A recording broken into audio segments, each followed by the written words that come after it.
Уважаемые коллеги, добрый день. Тема моего доклада будет посвящена рискам коморбидного пациента с неалкогольной жировой болезнью печени. Вначале я хотел бы несколько слов сказать о дефиниции данной нозологии, современной дефиниции. Под неалкогольной жировой болезнью печени мы понимаем по существу нозологическую группу, объединяющую в себя несколько патологических состояний, таких как жировой стеатоз, неалкогольный стеатогепатит и цирроз печени. И вы видите на данном слайде условная доля тех лиц, которые могут постепенно переходить от одной к следующей, более прогрессирующей в отношении морфологических нарушений стадии развития неалкогольной жировой болезни печени. И примерно 10-30% пациентов с жировым стеатозом способны в течение определенного периода времени трансформироваться в неалкогольный стеатогепатит. И еще примерно 3-5% в течение года пациентов с неалкогольным стеатогепатитом могут перейти в цирроз печени, то есть это достаточно высокие цифры с учетом того, что распространенность неалкогольной жировой болезни печени популяции высока. Вот посмотрите, пожалуйста, последние эпидемиологические данные по такой глобальной распространенности. Вы видите, что в экономически развитых странах, включая Российскую Федерацию, это 30, 40, 45%, в то время как в целом ряде стран азиатского континента, Юго-Восточной Азии эти цифры существенно ниже, до 15%, а вот Южная Америка, Австралия занимают промежуточное положение. Конечно же, такое высокое распространение неалкогольной жировой болезни печени, оно приводит к тому, что абсолютное количество пациентов, находящихся на различных стадиях развития данного процесса в любой системе здравоохранения, достаточно велико. Средняя глобальная распространенность чуть выше 25%, то есть мы можем говорить о том, что поскольку это значение от популяции в целом, примерно каждый четвертый житель планеты страдает той или иной формой неалкогольной жировой болезни печени по данным эпидемиологов. Вот посмотрите, пожалуйста, структура заболеваний гепатологического профиля, такой, какой она была в 2016 году, и место неалкогольной жировой болезни печени в ней. Вы видите, что среди всех хронических заболеваний печени неалкогольная жировая болезнь – это подавляющее большинство всех случаев, более 55%. Обращаю ваше внимание на то, что на втором месте, 23,6%, находится алкогольная болезнь печени, другое тоже чрезвычайно распространенное заболевание. А если мы обратимся к этой структуре в отношении пациентов с циррозом печени, то здесь несколько иная картина. Эти две патологии меняются местами. На первое место выходят алкогольные поражения, более 38%, и второе место занимает неалкогольная жировая болезнь печени, более 20%. Безусловно, все это говорит также о чрезвычайно высокой распространенности этой нозологии среди болезней печени в целом. Вот очень интересные данные, которые были получены в результате эпидемиологического исследования нашими коллегами в отношении структуры заболеваний гепатологического профиля в Российской Федерации. Вы также видите, что по существу она принципиально не отличается от глобальной структуры, и неалкогольная жировая болезнь печени – это 24,1% среди всей патологии этого органа, а скрининг заболеваний печени популяции города Москвы дал в 2014 году 1461 случай, то есть высокие абсолютные цифры, безусловно, свидетельствующие о высокой распространенности. Следует обратить ваше внимание и на то, что в Российской Федерации на втором месте, если мы не берем сводную такую общую группу, включающую в себя различную иную патологию, находился гепатит С, это 22%, алкогольная болезнь печени, это третье место, 18,1%. Безусловно, неалкогольная жировая болезнь печени важна не только с точки зрения своей высокой распространенности, но и с точки зрения той клинической значимости, которая определяет показатели здоровья населения того или иного региона. На сегодняшний день появилось большое количество очень крупных метааналитических исследований, свидетельствующих о том, что с этой патологией ассоциируются прежде всего разнообразные метаболические нарушения, служащие, в свою очередь, фоном развития для целого ряда иных заболеваний других органов и систем. Это такие нарушения, как ожирение, более 50%, сахарный диабет второго типа, гиперлипидемия, артериальная гипертензия и метаболический синдром. И вы видите, что отношение шансов развития данных нарушений при неалкогольной жировой болезни печени оказывается достаточно велико. Это был очень крупный метаанализ 2016 года, объединивший более 3 миллионов случаев.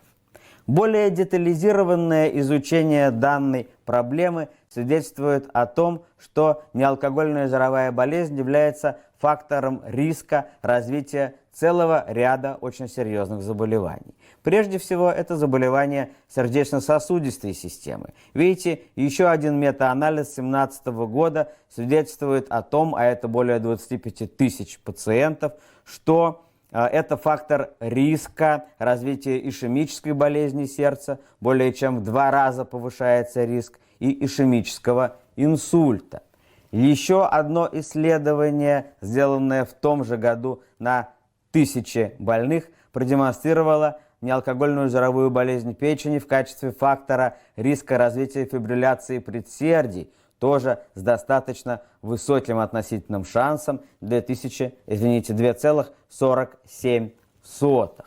Еще один метаанализ, уже сделанный в 2018 году, объединивший 12 исследований более чем с 16 тысячами наблюдений, продемонстрировал, что неалкогольная жировая болезнь является фактором риска атеросклероза. Относительный риск чуть ниже, но все равно это более чем в 1,5 раза.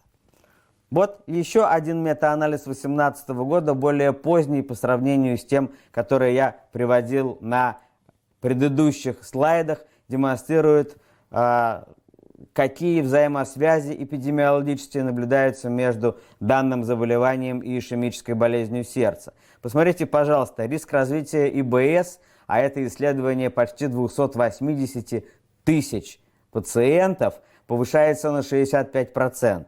И этот риск возрастает с повышением содержания триглицеридов в печени. Он оказывается еще практически в 2 с лишним раза выше в этой когорте наблюдающихся пациентов.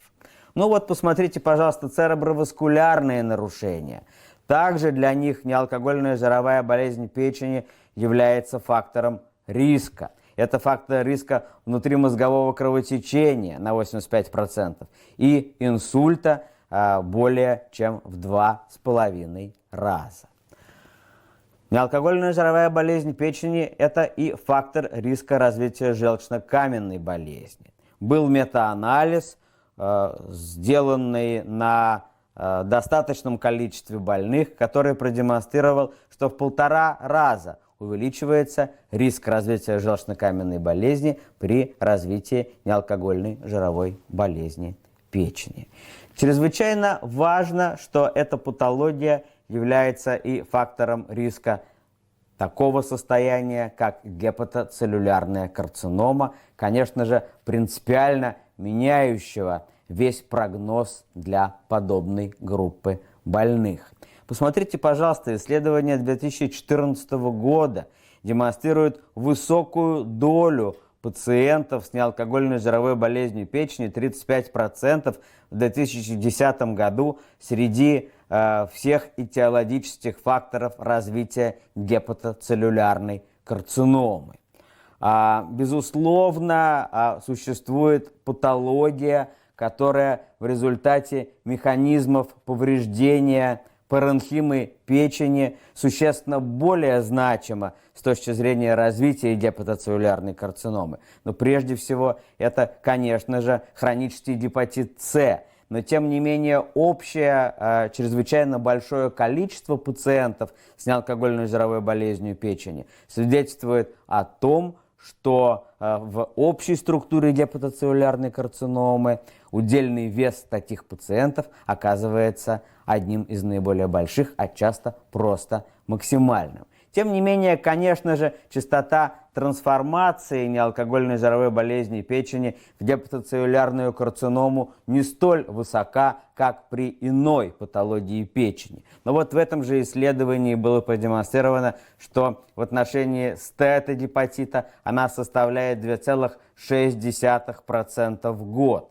При этом возраст пациента на момент диагностики карциномы оказывается выше, чем для других хронических заболеваний печени, что, конечно же, свидетельствует о более благоприятном течении неалкогольной жировой болезни печени в целом. Выживаемость также оказывается чуть более 11 месяцев выше, чем при целом ряде иной фоновой патологии, если мы говорим о гепатоцеллюлярной карциноме. Но, тем не менее, это, конечно же, очень непродолжительный период времени. Это доказывает известный факт о том, что развитие подобного осложнения, конечно же, существенно снижает у таких пациентов прогноз.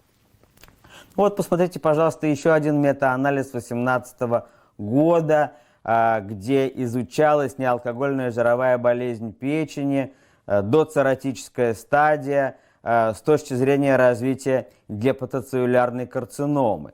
И было показано, что в этой когорте больных имеется более высокий риск развития гепатоцеллюлярной карциномы, чем при ряде заболеваний печени иной патологии, и поэтому, безусловно, мы не можем рассматривать данное заболевание, которое чрезвычайно, я еще раз хочу это подчеркнуть, распространено, как достаточно благоприятный фон в отношении гепатоцеллюлярной карциномы. Нет, мы, безусловно, должны помнить о том, что своевременная диагностика подобного осложнения и для этой категории пациентов чрезвычайно актуальна. Еще один метаанализ свидетельствует о том, что при неалкогольной жировой болезни печени по сравнению с нормой и повышается риск развития холангиокарциномы, иной патологии. Видите, что относительный шанс 1,95, практически в 2 раза выше нормы. И еще выше он, если мы рассматриваем риск развития внутрипеченочной холангиокарциномы у данной группы пациентов. Конечно же, все это делает необходимость и раннего скрининга морфологических изменений и осложнений неалкогольной жировой болезни печени и ставит перед нами необходимость решения вопросов адекватного лечения подобных больных. На данном слайде представлены те основные направления в лечении, которые эксплуатируются сегодня.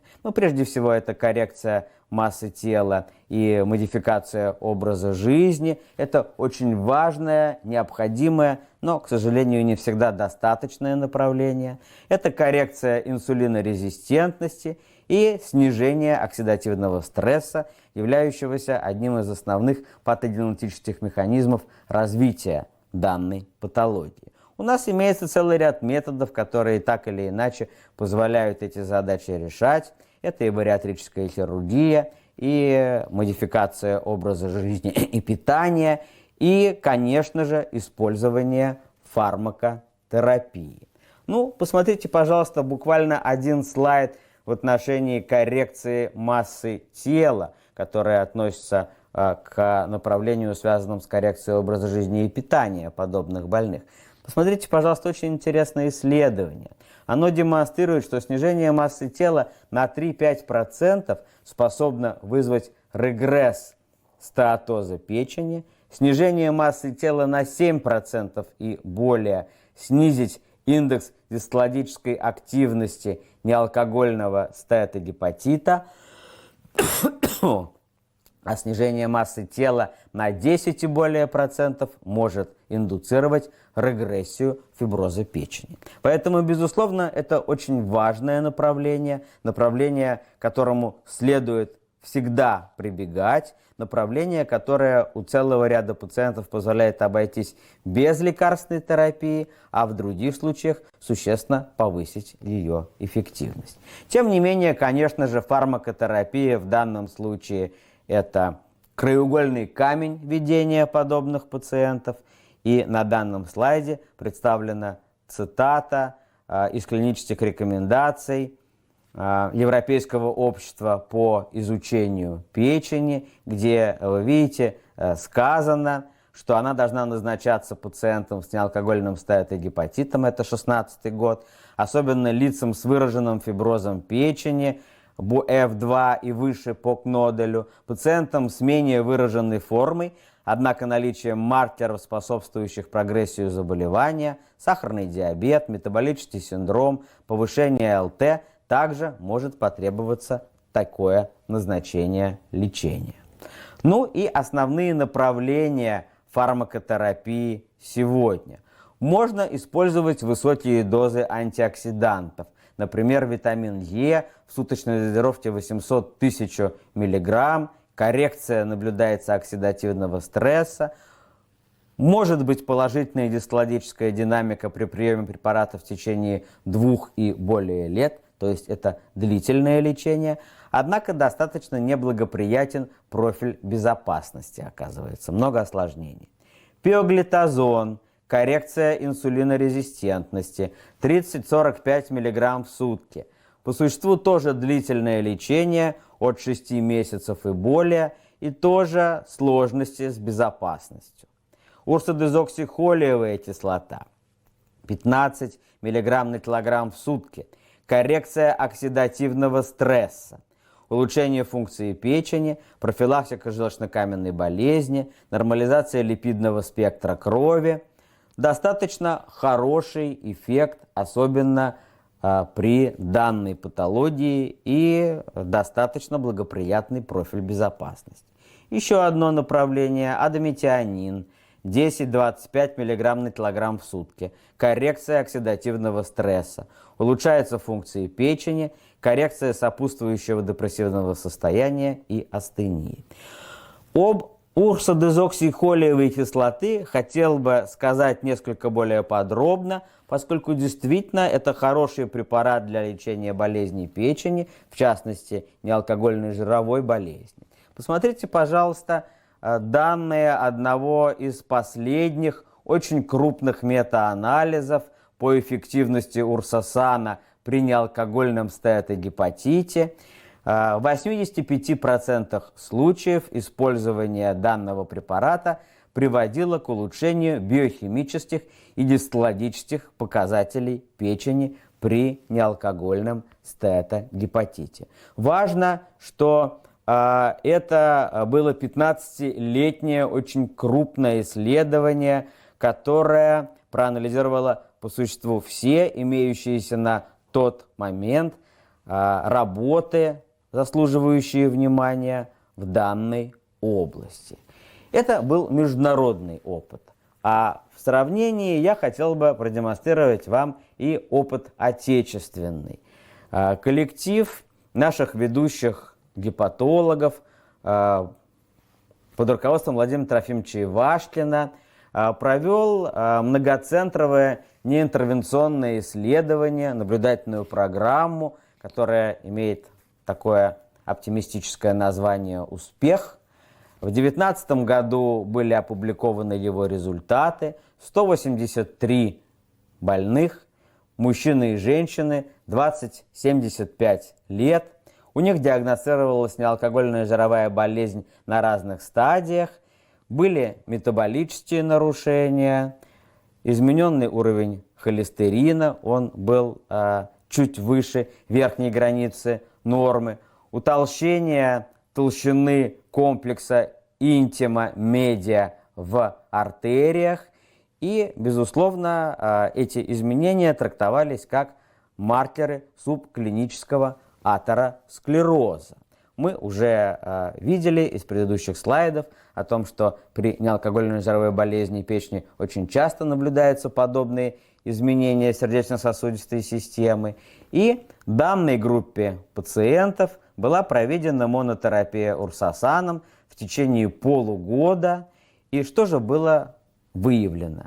Ну, прежде всего, были существенно снижены гепатологические риски, снижен воспалительный процесс в печени, снизились значения АЛТ, АСТ, гамма-глутамилтранспептидазы, тех ферментов, которые являются маркерами подобных изменений. Снизился стеатоз и фиброз по соответствующим шкалам. Снизились риски сердечно-сосудистой патологии, толщина комплекса интима-медиа, уровень триглицеридов и липопротеинов низкой плотности, повысился уровень липопротеинов высокой плотности, соответственно, уменьшились дислипидемические нарушения в данной группе пациентов. Ну вот на этом я бы хотел свою презентацию закончить, подытоживая ее выводом о том, что, безусловно, неалкогольная жировая болезнь является чрезвычайно распространенным и достаточно сильно влияющим на показатели заболеваемости населения патологическим процессом.